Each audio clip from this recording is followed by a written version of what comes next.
Right. Morning, everyone.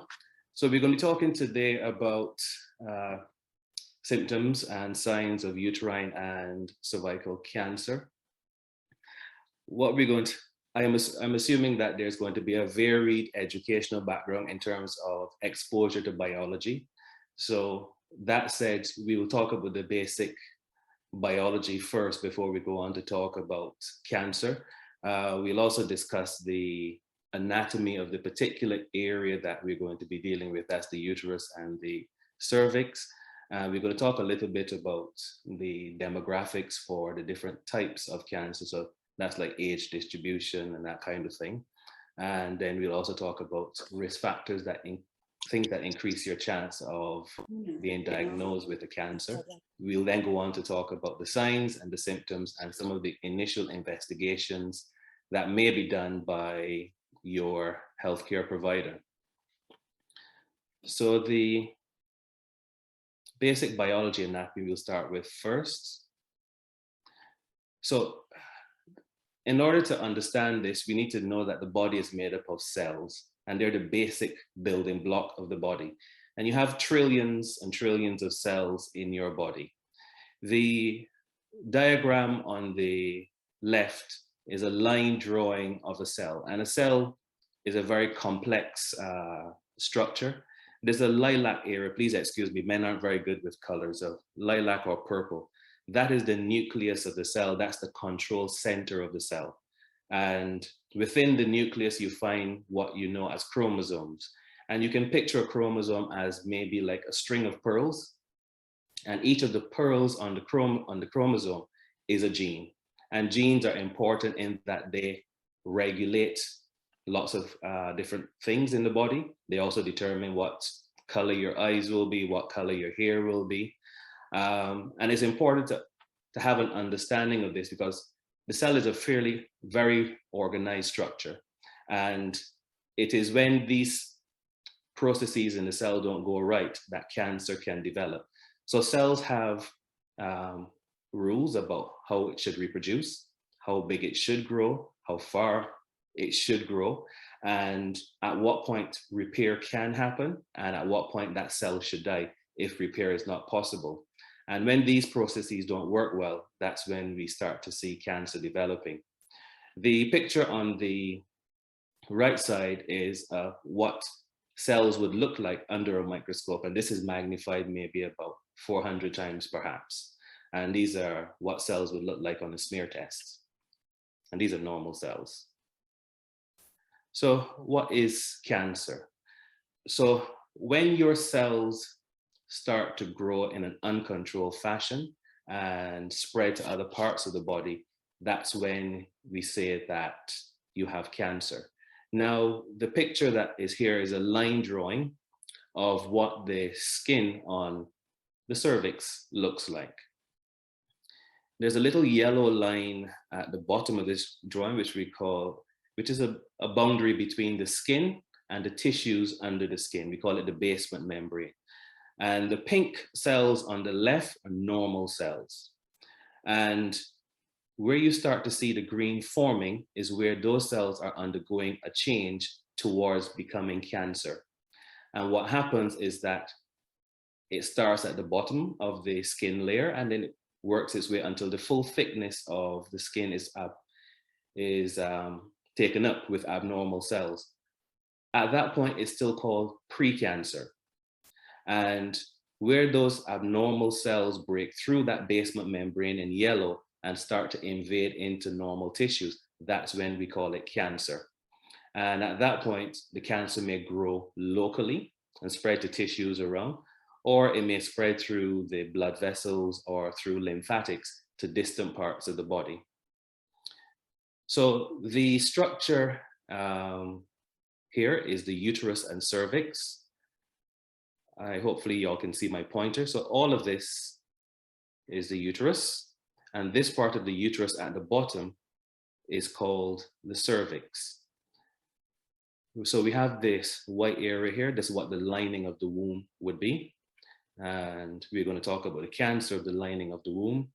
And then you have the wall of the womb is made of a special type of muscle. So the muscle that you're accustomed to is the one in your arm or your leg that you can move of your own accord. This particular muscle is called smooth muscle, and we don't have any control over it. And this is where we get a special type of cancer. And then the cervix is here at the bottom. The vagina is this area just below. So this other picture is just to give us an idea of where the uterus is, what other organs the uterus is related to. So you have the bladder in front, the uterus, you have the bowels at the back of the uterus, and the uterus sits on top of the vagina. And you can see one fallopian tube over here and one ovary. And the other picture, just another demonstration of where this all sits in the female body at the bottom of the pelvis. So how do you get cancer? I was watching a program on BBC the other day, and I was being educated because I wasn't aware that people thought you could catch cancer the same way you can catch a cold or flu. This particular lady was stating that people also were shunning her in her community and her family because they thought they could catch cancer. They also thought she had probably done something really bad in her life that she got cancer. And I can reassure all of you, cancer is not catching. And it's usually as a result of things that we've been exposed to in our environment or the kind of lifestyle that we lead. And you also have some cancers that come as a result of genetic factors. So you remember that what we spoke about earlier, which was the chromosomes, and you have genes on them. And if there's some of those genes are abnormal, it predisposes to getting cancer. So HPV, as you see here, is the human papillomavirus, which is the cause for the vast majority of cervical cancers. Obesity, for which we are probably getting an epidemic now, is a known risk factor for cancer of the lining of the womb. If you've had radiation therapy for previous cancers, you might then develop a sarcoma. And the two conditions here under the genetic list, Lynch syndrome or hereditary non-polyposis colorectal cancer, can be associated with bowel cancer and womb cancer and a few other cancers. BRCA1 and 2 are popular because they are known as a big cause for breast cancer. You can also get ovary cancer with BRCA1. And you also have some other cancers that may be related as well. So we'll start first by talking about womb cancer. So this, the formal term is endometrial cancer. And this is the cancer of the lining of the womb. It's the fourth most common cancer in the UK. We have just under 10,000 cases per year diagnosed, and it's the most common of the womb cancers. The other one, sarcoma, is a rare cancer, and this is from that special muscle in the wall of the womb. There are different types of sarcomas. They don't all start, they're not only from the wall of the womb, but the others are so rare as to not necessarily needing discussion in a forum like this. So the risk factors for cancer of the womb lining: obesity. Now, many of you probably have heard of the hormones in your body: estrogen, progesterone, testosterone. So these are all steroid hormones that influence different functions of the body. What happens in obese individuals is that some of these steroid hormones are converted in the fatty tissues of the body into estrogen. And having lots of estrogen, high levels of estrogen in the body, affecting the lining of the womb, can start changing it on a pathway for pre-cancer and then eventually cancer. Diabetes as another risk factor works through the same obesity process. What you may find is that type 2 diabetics especially may be overweight, and therefore that's the reason why it's a risk factor. And if you have a combination of obesity and diabetes, a lady presenting with postmenopausal bleeding has a 26% chance of having a cancer of the lining of the womb. Tamoxifen is another risk factor. This is medication used for women with some types of breast cancer. Tamoxifen works beautifully on the breast in that it blocks the effect of estrogen on the breast. The downside is that on the lining of the womb, it behaves like an estrogen. And therefore, as we know already, too much estrogen on the lining of the womb is never a good thing. PCOS, or polycystic ovary syndrome, is a metabolic disorder, usually characterized by women having irregular periods. They tend to be obese. There's insulin resistance. They have evidence of excessive male hormone activity. They may have lots of pimple, oily skin, oily hair. They may have hair growing over the face in a male distribution, around the nipples, down the tummy, excessive hair on the arms and legs. Because PCOS, women tend to be obese, therefore there's more conversion to estrogen in the fat tissues. But in addition to this, because the lining of the womb is not being shed regularly, this also increases the risk for the lining of the womb undergoing change later in life on a pathway to becoming cancer. Unopposed estrogen HRT. So in a woman who still has a uterus in place, who's going to have HRT, what she should have is a combined preparation that contains both estrogen and progesterone, and the progesterone acts as a protection for the lining of the womb. There have been situations where clinicians may have given women who still have a womb just estrogen only for their menopausal symptoms. Too much estrogen without the balance of progesterone increases the risk for cancer. Women who have no children. Now, pregnancy is a very highly progesterone, well, you have high levels of progesterone in pregnancy, and that's a protective situation. So women who have no children have an increased risk. It's not to say that a woman who does not have any children have to worry that she's going to get cancer. It is just one of those risk factors. If you've had a long menstrual life, so therefore early start and a late start, late finish to your periods, then yes. In other words, you have lots more estrogen over your lifespan, affecting the lining of the womb. And then, of course, you have those inherited genetic syndromes that can increase your risk for developing cancer of the lining of the womb. So this is a bit of the demographics from the Cancer Research UK site. So cancer of the lining of the womb is predominantly a postmenopausal problem. Now, on the graph, you'll see pink bars, and those are for the total number of cases diagnosed per year. And then there's a line diagram, which is the number of cases per 100,000 of population. As you can see, the vast majority will happen after the age of 50, and we still can have cancer of the lining of the womb in young people. We normally will say about less than 5% under the age of 40. So to the symptoms of womb lining cancer, the most common symptom that I'll see is postmenopausal bleeding, vaginal bleeding. Now, the definition of postmenopausal bleeding is any woman who has not had periods for 1 year, who then has bleeding after. We call this postmenopausal bleeding. And in this population of women, maybe about 10% of them may actually have something wrong with the lining of the womb, like cancer. In those ladies who have not gone through the menopause, they may have heavy and prolonged or irregular vaginal bleeding as a symptom. Some ladies may have bleeding in between their periods. It is possible as well to have a vaginal discharge. I should probably have put this in the less common section. So some lady, if you have a cancer within the lining of the womb, sometimes you may get breakdown of those cancer tissues, and there may be infection with bacteria, and therefore they may get a discharge. Please do not assume that any discharge in any woman is going to be a cancer. These things are not common.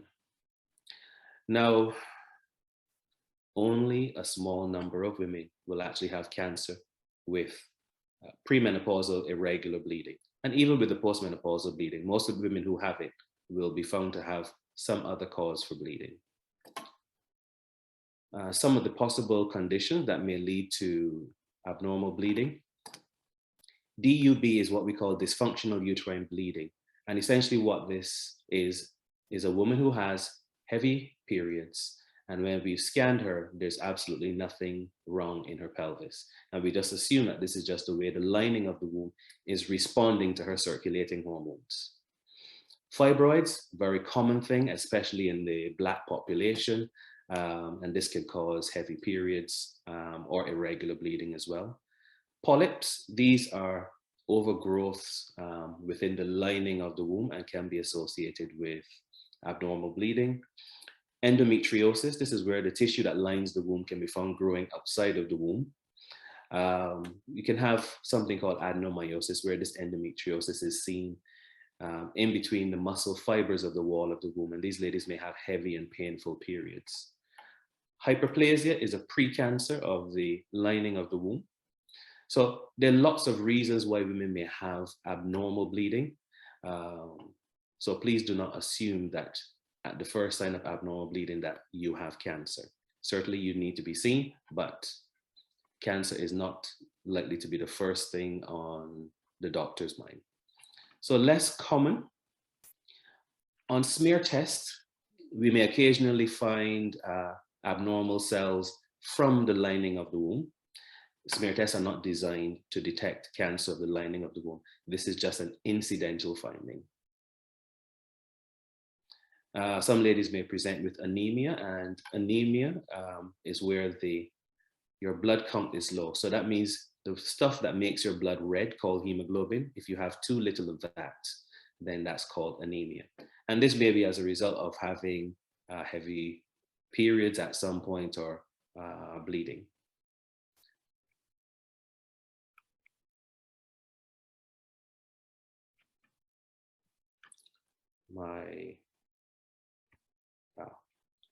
Some ladies may present with weight loss or loss of appetite, or feeling of a mass or lump in their tummy. And these two things you probably may find in more advanced stages of cancer. Some ladies may also have pain if the cancer involves or is touching on other structures or invading nerves in the area. Some ladies will have absolutely no symptoms of cancer, and we will come to find out about their cancer as an incidental finding while they're being investigated for some other problem. So we may notice that they've had a scan to look at their bowels, and someone notices that the lining of the womb looks abnormal, and then when we investigate, we may notice a cancer. So signs, that's what us doctors see when we examine patients. So the clinical examination in early disease is likely to be normal. In late disease, the uterus may be enlarged. And when I say fixed, normally when you examine a lady with a pelvic examination, the uterus is a mobile structure and can be moved up and down and left and right. So fixed means that it cannot be moved in any direction.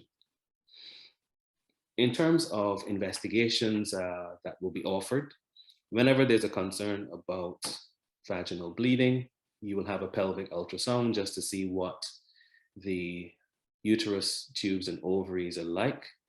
And depending on what's found on ultrasound, you may then progress to having a hysteroscopy. This is looking inside the womb with a camera and telescope, and possibly biopsy if there's any abnormality inside.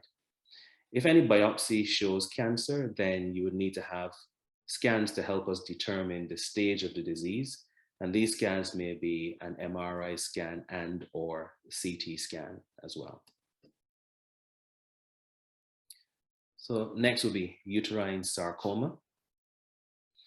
So as I said before, these are rare. And the ones that I'm thinking about is what we call a leiomyosarcoma. This is one that's arising from the wall of the womb. Now, peak incidence between 50 and 55 years. They're twice as common in Blacks. Aggressive tumors, and the prognosis is, and they tend to have a poor prognosis when they present. Because they're rare, all risk factors are not defined. Certainly advancing age would be a risk factor. Being Black becomes a risk factor. It's mainly a disease in postmenopausal individuals, not to say that you can't get it in a premenopausal woman. The use of tamoxifen is associated with sarcoma as well as radiation. HLRCC, hereditary leiomyomatosis renal cell cancer syndrome, is a syndrome where you get smooth muscle tumors all around the body. And these patients also have renal cell cancer as well. They have a slightly higher chance of having a sarcoma. The symptoms are actually remarkably similar to those for cancer of the lining of the womb. The vast majority of women will have postmenopausal bleeding. You can have abnormal uterine bleeding in a premenopausal population. So this may be heavy and irregular periods. Periods may be prolonged. You may have bleeding in between your periods. Sarcomas tend to be associated with enlarging of the uterus. So some ladies may think that their tummy is getting larger. And if they have a feel, they may notice that there is a mass arising from the pelvis. They may get pain. Urinary symptoms. The cancer doesn't actually cause urinary symptoms like infection. What they're referring to, if you have a large lump in your tummy arising from the pelvis, sort of like in pregnancy, this mass may press against the bladder and therefore makes it difficult for the bladder to relax and distend fully. Normally, a bladder can hold about 500 to 700 mils of urine. But what you may find is that the bladder empties a whole lot sooner, and therefore you may have increased urinary frequency.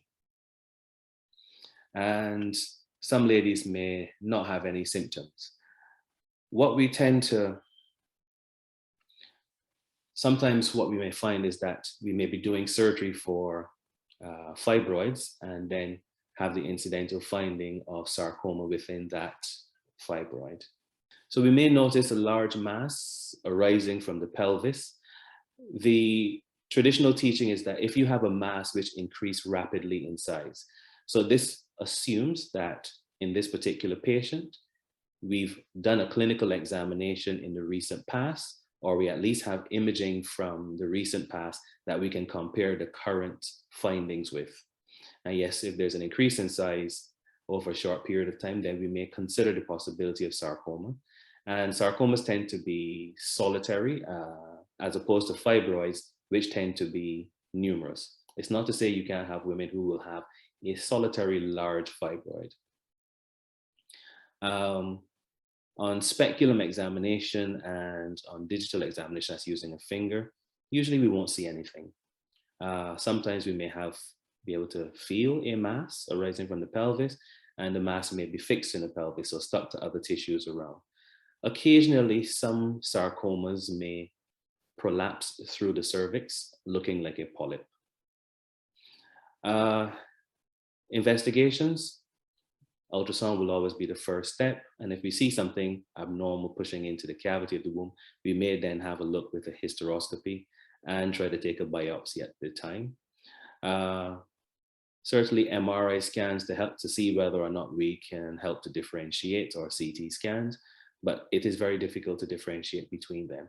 And patients with sarcomas would usually be referred to, or a presumed sarcoma would be referred to a specialist center for treatment. Cervical cancer. So I've just drawn this, included this picture just so we can see where the cervix is and where the cancer would be occurring. So this is the outer part of the cervix where the vast majority of cancers happen. So about 70% of cancers are on the skin on the outer part of the cervix, and about 25% within the canal of the cervix or glandular tissue. And you have some other rare types of cancers that can happen that are not either squamous or glandular. So cancer of the cervix is a rare cancer in the UK, 14th most common cancer in women. If you were in a first world country, it might be the most common cancer in women, because the reason why ours is rare is that we have a well-functioning cervical screening program. That started, I think, about 1988. Women have smear tests every 3 years until 49, and then every 5 years until the end of their 64th year. And that has seen us be able to reduce death from cervical cancer. We have just over 3,000 new cases every year. And the most common age group to find this would be 30 to 34. And this, sorry. And that's what's demonstrated on this slide. Pink bars again are the number of new cases per year. And the line diagram is the number of new cases per 100,000 population. So yes, 30-34 is the age group when we most see cancer of the cervix. And this declines over time. So in terms of risk factors for cancer of the cervix, so we have HPV related, and I will tell you about HPV on the next slide, and you have the non-HPV related.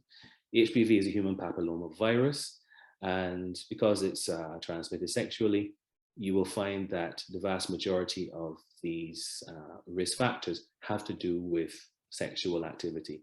So if you started having sex early, if you have multiple partners, or if you have a partner who has multiple partners on the side, if you've had a history of sexually transmitted infections.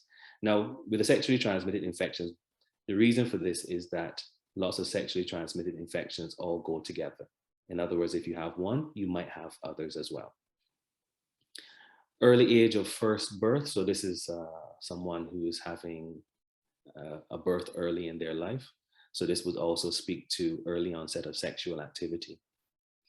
Immunosuppression is also a risk factor. So you have infective causes such as HIV for immunosuppression, but people who are having transplant surgery, who are on immunosuppressive drugs, people who are long-term steroids, any of these things that reduces the normal immune activity means that they're increased risk for cervix cancer, because what this means is their body is less likely to clear this virus from the cervix. So non-HPV related risk factors would include your low socioeconomic status, oral contraceptive use. Please, for any of you that are using an oral contraceptive, please do not stop your pill because you think you're going to get cancer. Please continue your pill.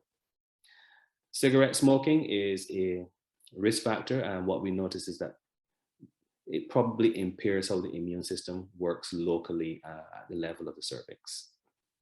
And what we see is that there's more persistence of HPV and therefore increased risk for cancer.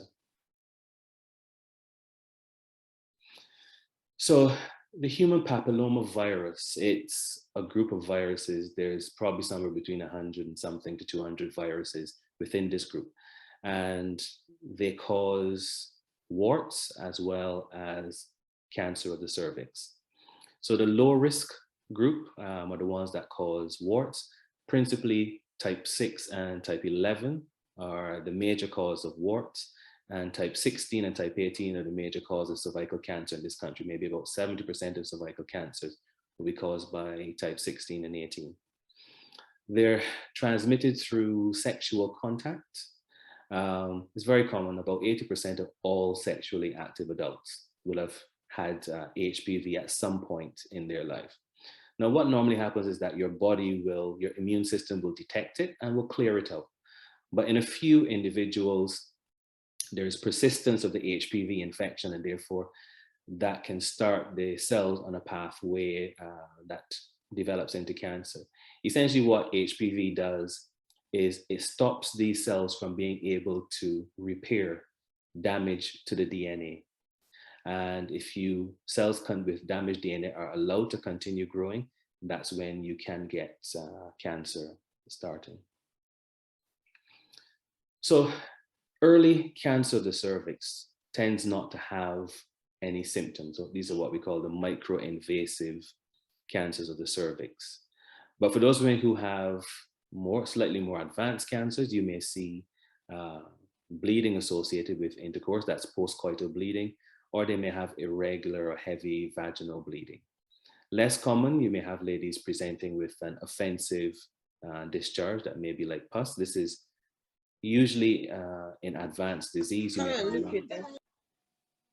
You may have a large mass, and if some of this tissue is breaking down and there's bacterial infection, then you may get a super infection on top of this. In advanced disease, you may have a loss of appetite and a loss of weight. If you have a large mass that's occupying most of the lower pelvis, you may get swollen legs because this cancer may be compressing the veins that allow blood to return from the lower limbs, or lymphatic drainage from the lower limbs, causing the legs to become swollen. One second. So signs, what will we find? So oftentimes, just to the naked eye on speculum examination, for the early cancers, we won't see anything. So we would tend, in these cases, possibly find on colposcopic examination. So you've been referred with a smear showing some abnormalities and you have an early cancer. We may only be able to detect that after we've done a colposcopy examination where we put acetic acid on the cervix and see characteristic changes on the skin of the cervix. Some ladies may present with a mass on the cervix, and sometimes this may look like broccoli or cauliflower, so a very irregular mass growing on the outer part of the cervix. Some ladies may present with a cervix that's bulky. It's larger than you would expect, and it probably would be feeling hard when it's examined. And this is because the cancer of that cervix is not growing outside of the cervix that you can see. It's growing inside the substance of the cervix, making the cervix appear bulky and hard to feel. In more advanced disease, you may have the tissues in the pelvis are all stuck and not mobile. And you may be able to feel a cancer through the rectum, or maybe if it's invading the rectum, you may be able to feel this on examination. Occasionally, you may have some cancer that may invade the bladder as well. You won't be able to see this unless you do a cystoscopy. You could potentially have some bleeding in the urine. Investigation, so normally it will be a speculum examination and a digital, that's a finger examination. Colposcopic examination to assess the cervix, and cervical biopsies may be used, punch biopsies or loop biopsies. If cancer is found, then we may go on to do an MRI scan of the pelvis. And if we think it's more advanced disease, then you may need to have CT scans starting from chest and abdomen. So what should you do if you have worrying symptoms? You should see your GP urgently. And a good GP will take a history and they will examine and do the necessary investigations. And if your GP suspects that you have cancer, then we have a national directive for patients who have cancer. They should be sent to the hospital on the cancer pathway, where they will be seen within 2 weeks. Ideally speaking, and we're working towards this, having a diagnosis completed within 28 days of having been referred from the GP, and having treatment commenced at 62 days from that referral from the GP. So patients can be seen very quickly and can have treatment started very quickly. Thank you. Now, any questions? Thank you so much, Dr. Bartlett, for your presentation. Lots of information there that I'm sure the women are very happy to have. We do have some questions, however. Okay. The first one, can you, with your naked eye, detect abnormal cells? No. Okay. You cannot.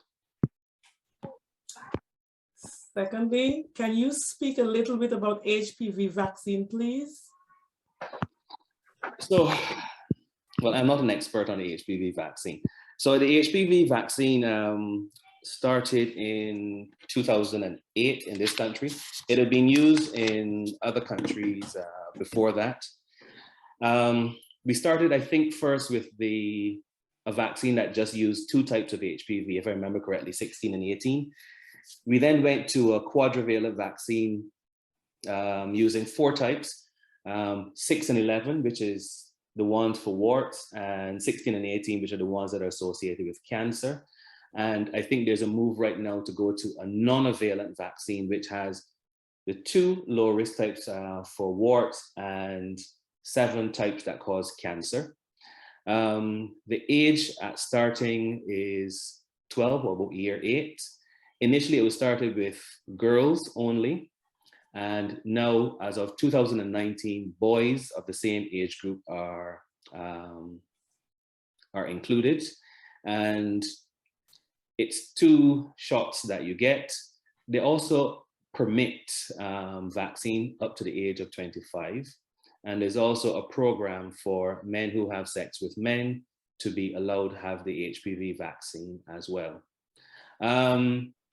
We don't know yet its effect on stopping cancer. I think everybody's very excited because since 99.7% of cervical cancers have the HPV DNA within it, then it stands to reason if we can significantly reduce HPV within the female population and the male population, then we should see a significant decrease in cervical cancer, essentially putting people like me out of work doing colposcopy. What we have seen is about a 99% reduction for those persons who've had the HPV vaccine in the precancerous changes on the cervix. So therefore, remember I showed you a slide earlier with some pink and some green stuff. That's CIN 1, 2, and 3. So CIN 2 and 3, there's been a significant reduction in that in the population. We've seen the evidence of herd immunity in data from, I think it was Australia and Scotland, because they start their cervical screening program at the age of 21, as opposed to 25 here in Britain. So the vaccine is already doing some good work in reducing cervical abnormalities, but they've also seen decrease in precancer in the vagina, decrease in precancer in the vulva, and there's a decrease in precancer in the anal region as well too. If any of you are going to ask a question about the safety of the vaccine, I'm not really a professional enough to tell you whether it's safe or not. Okay. Somebody asked the question because you talked about not being sexually active.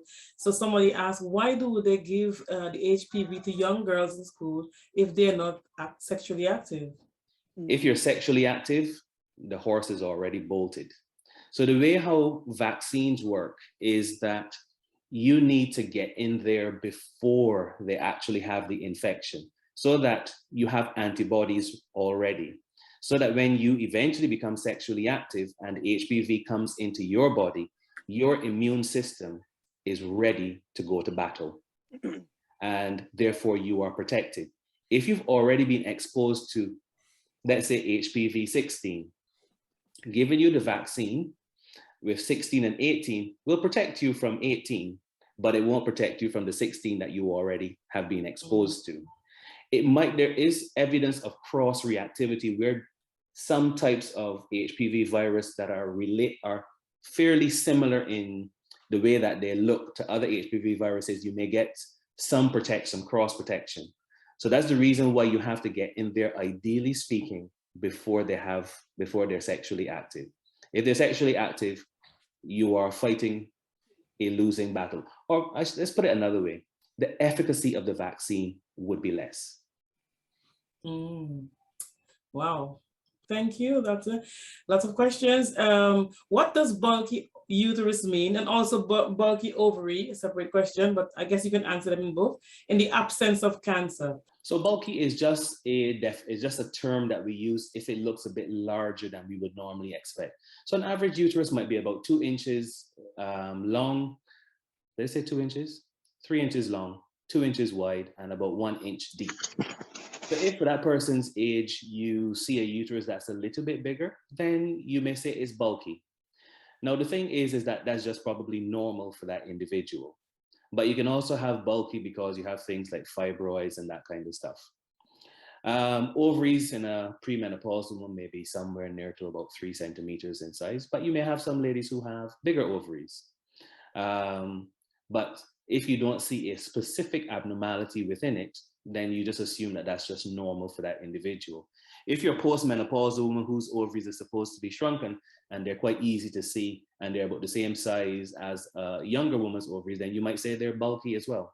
It's just a way that the sonographers and radiologists will, a word they use just to say, it looks a bit bigger than they would expect. Thank you. Sonia, I'm going to let you ask some questions. I'm going to ask this one and then pass over to you to ask them. Can we eat certain foods which can trigger cervix or uterus cancer? Not that I know about yet. Okay. Sonia, you have some questions there? There are quite a bit more. Yes. Doctor, thank you for this informative and insightful presentation, by the way. Thank you. Yes, onto fibroids. Do you have any words for, Asian population and us, Black women, Afro-Caribbeans, for fibroids? Because I know it's that group of people that most susceptible to it. So yes, well, it depends on what kind of information you would like.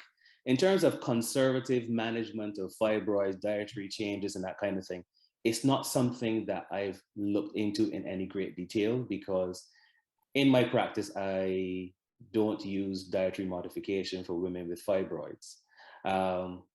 Often I will use medication as opposed to lifestyle changes.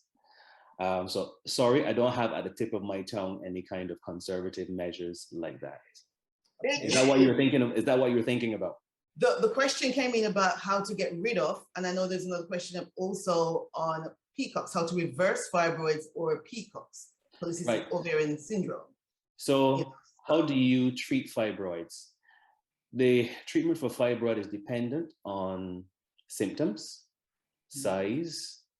So if you have very small fibroids and you're having absolutely no symptoms, nothing needs to be done about it. It's benign disease. But if your fibroids are causing heavy periods, so let's say you have a small fibroids, but your periods are heavy, then you may have medical management, tablets to make your periods lighter. If you have large fibroids, and depending on where they're located, let's say, for example, it's large and it's bulging into the cavity of the womb, what we call a submucous fibroid, then you can start with medication first. But if medication is not working, then you can have a small surgical procedure where you're put to sleep. Well, in some cases, you can be put to sleep and the fibroid can be cut away, but from inside the womb. So you don't get a big cut on your tummy. They go through the cervix and into the womb, and with a special camera and telescope, just remove the fibroid. And hopefully, if the fibroid is the cause for your heavy periods, because remember, we make assumptions as doctors about cause and effect. So if you see a fibroid in the cavity of the womb, you assume that that's the cause for her heavy bleeding. It may not be. And then yes, we can remove them like that. If you have large fibroids, and let's say your tummy is swollen, your trousers don't fit, or your dresses are too tight, or you're passing urine very often, or it's causing lots of pain, then you might need to have a bigger operation to do it. Now, that bigger operation is dependent on whether your family is complete or not. If your family is not complete, then we do what is a myomectomy. So you take the fibroid out of the uterus and leave your uterus behind. That can be done either by keyhole surgery or by a big cut. And that's dependent on the size and the number and location of the fibroid. Of course, doing it by keyhole surgery is people are a little bit scared these days. I don't remember what year it was, but there was a doctor, a mother of 6, who had keyhole procedure for a fibroid. They didn't think it was cancer, but it turned out that it was cancer. And the way of taking it out of the tummy is by what we call morcellation.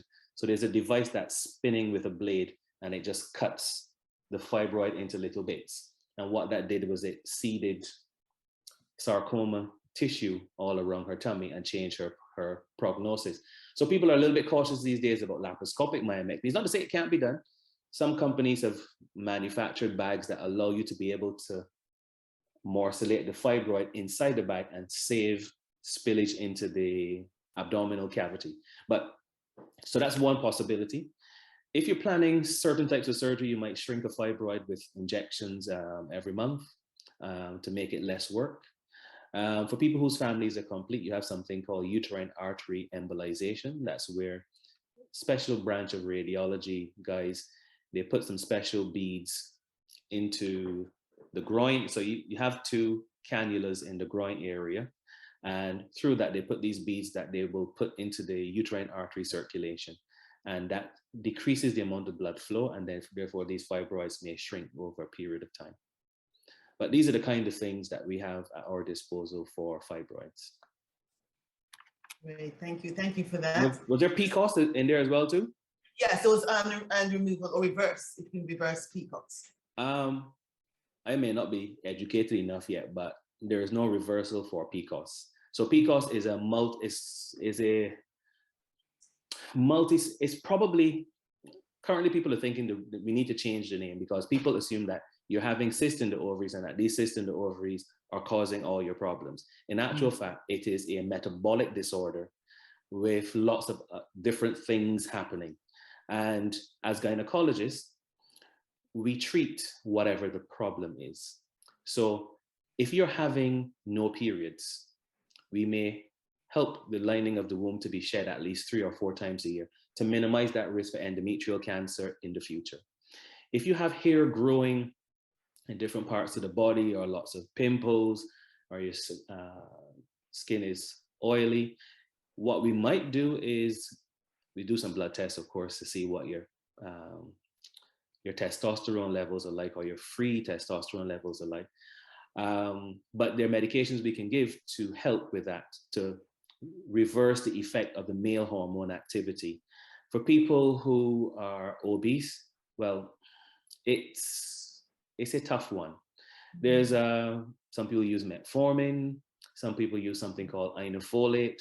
What they hope is that if they can increase insulin sensitivity, then maybe some things will start to improve. People might start to have periods more regularly, they might lose weight, a whole lot of stuff. But at present, there is no reversal for it. If pregnancy is what you're hoping for, but you're not successful, then we can do investigations and then you can have ovulation induction with clomiphene citrate, or some people might need to go and have IVF or some such to help them. So there's no, I would love it if there was a reversal. I would love it. But unfortunately, nothing that I know about yet. Okay, all right. So we've got a couple more questions. One around contraception.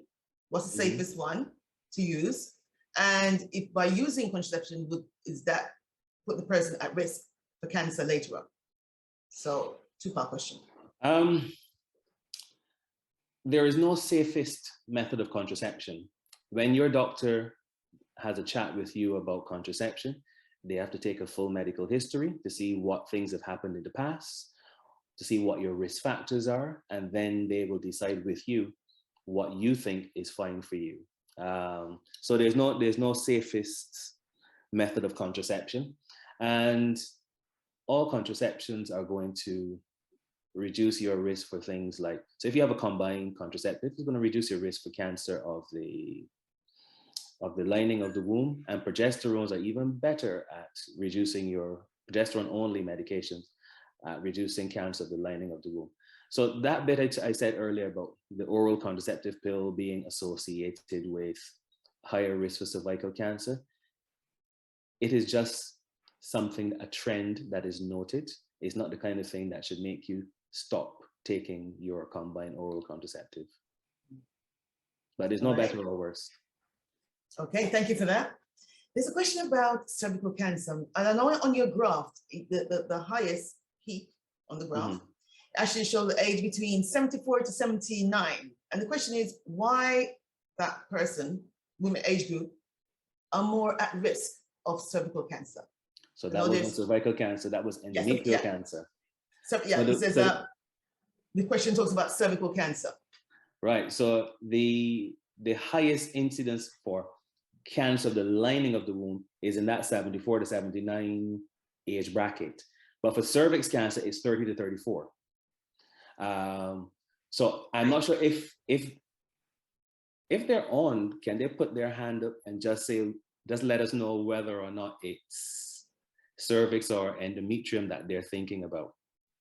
Right, because they've actually put cervical here. Can the lady who actually put the question in the chat? What I'm talking to is what can women age 74 to 79 do to lower their risk of uterine cancer? You just spoke about, you just spoke about behavior patterns. Are you saying then that a non-sexual lifestyle or a safe sexual lifestyle of women 74 to 79 can lower their risk of uterine cancer? You're saying uterine cancer, but I'm wondering whether you're talking about cervix cancer. Am I saying the wrong thing? The lining of the womb cancer. So lining of the womb cancer, in terms of risk reduction, the lifestyle changes, diet and exercise. So remember that obesity is probably one of the single biggest risk factors for developing cancer of the lining of the womb. So if people start to reduce their body mass index to below 30 or so, then you probably will notice and you can't start at 74, 75, you have to start before that. Because if you start at 75, because the graph says 75, all of those, because what happens in cancer is that there is damage to those cells, to the genetics of those cells that puts them on a pathway towards forming cancer. That kind of thing takes many years. So if you're thinking about preventing it at 70 something, you probably need to be thinking about lifestyle changes by the time you are 50 or thereabouts, maybe a little bit later. But yes, even if you have a diagnosis of a pre-cancer, we still say work on diet and exercise to reduce your lifestyle. Nobody's going to give you any medications, generally speaking, as a preventative measure for cancer, the lining of the womb. So I'd say lifestyle modifications. You said something interesting. You said under 30. Normally the GP is screaming about under 25. Are you giving certain populations the leeway of between 26 and 30? For what? Have I confused you? Your For body smears. mass index. No, your body mass index. You're saying under 30, the GP saying under 25. So 25 is normal. Under 25 is normal. But you said under 30. Yeah, I don't expect that everybody is going to even get as near as 25, but you will find that there will be risk reduction every time with the dropping of your body mass index. Mm-hmm. Yes, it would be lovely if everybody could be less than 25. That's going to be difficult to achieve. What the RCOG teaches is that when we try to optimize patients' performance, less than 30. Okay. Okay, thank you. Doctor, we got a question around implant, right? What? And around implant, a question around that. And it says, not having periods, should that woman be worried? No. If she got implants, should she be, no?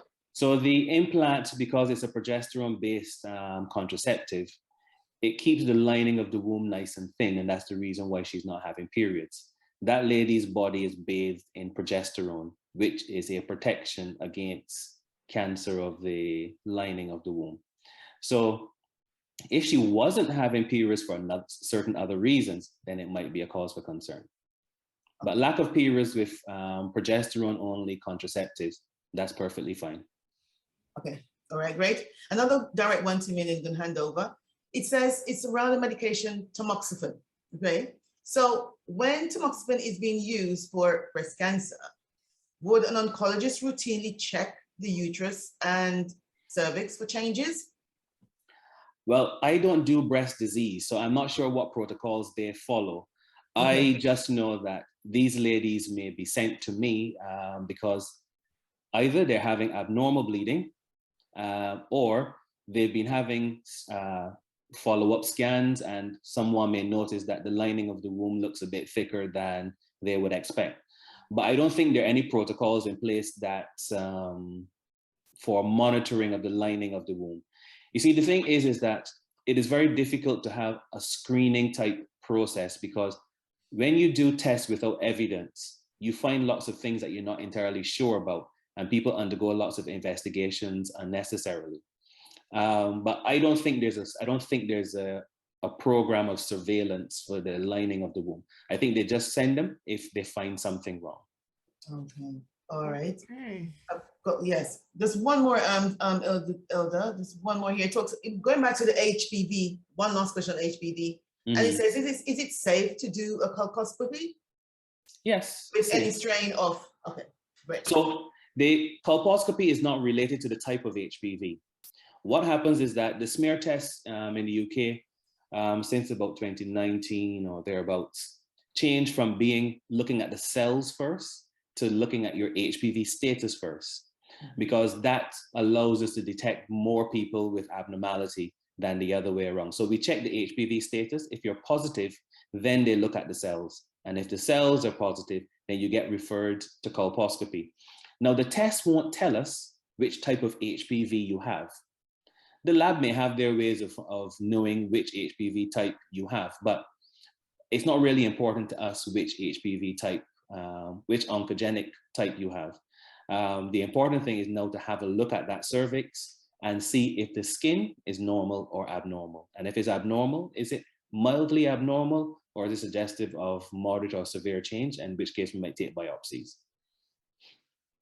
Great. All right. Thank you so much, sir. I'll take 2 questions before I run off to London. Okay. Someone wants to know if they can, I'll ask the 2 of them one time so you can choose.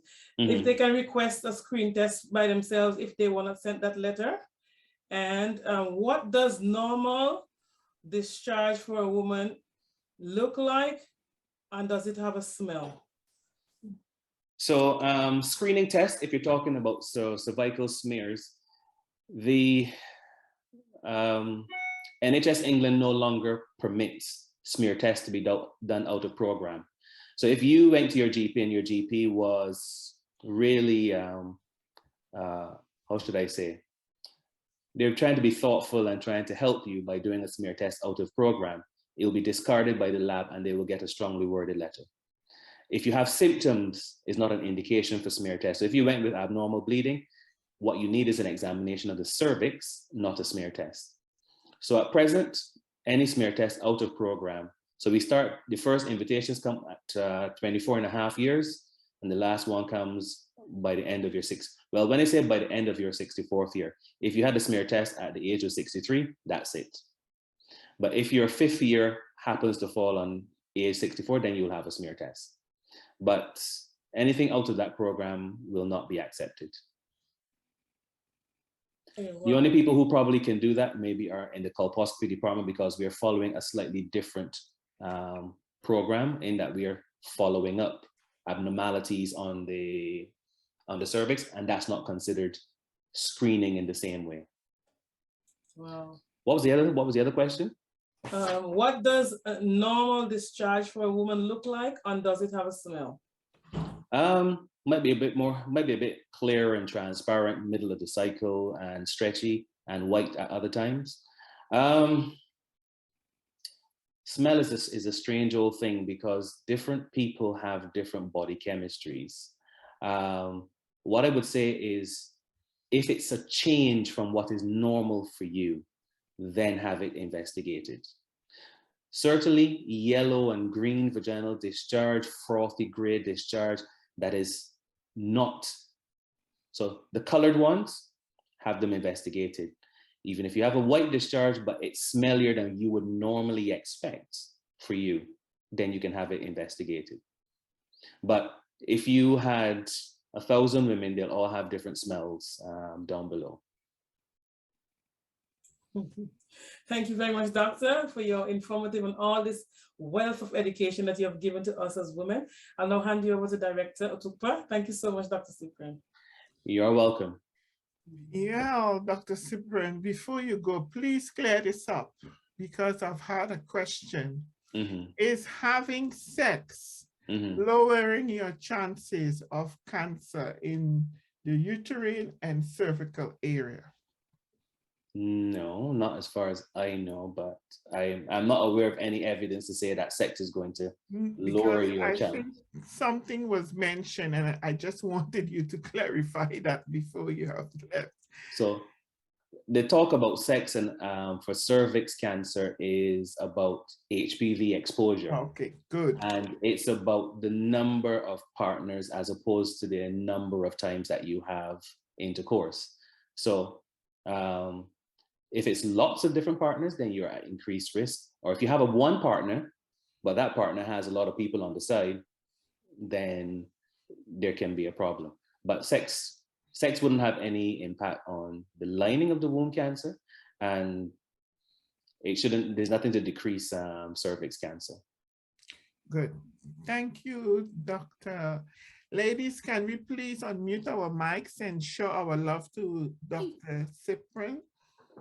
Thank you very much. Thank you so much, Doctor. Thank you so much. Appreciate you. Thank you very much.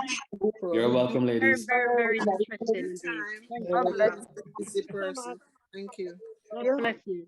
Ladies, thank you for all your questions and those attending. Now, without further ado, Sister Nisha, can you close in prayer, please? Let's pray. Eternal God and most loving Father, we just want to thank you for the wealth of information that you have shared with us through the use of your servant, Dr. Ciprian Bartlett. We thank you, Lord, that so many women have taken the time out to listen in so that they can know about your health and what can happen, how to prevent it, and just how to be safe in this environment, in this world that we live in today. We ask that you will bless Dr. Bartlett and all the others who have done it before, presented before, and those who are to come. Be with the director, be with the team, be with all the listeners, as we try to do our best to make our health better so that we can serve others and to share about you and everything else that we need to do to improve our lifestyle. We ask, Lord, that you will be with us and help us to have a great time, great week, and be back here next week at 10 a.m. Sunday, where we can listen about diabetes and many other health issues that face us today. Thank you, Lord, for everything. In Jesus' precious name, amen.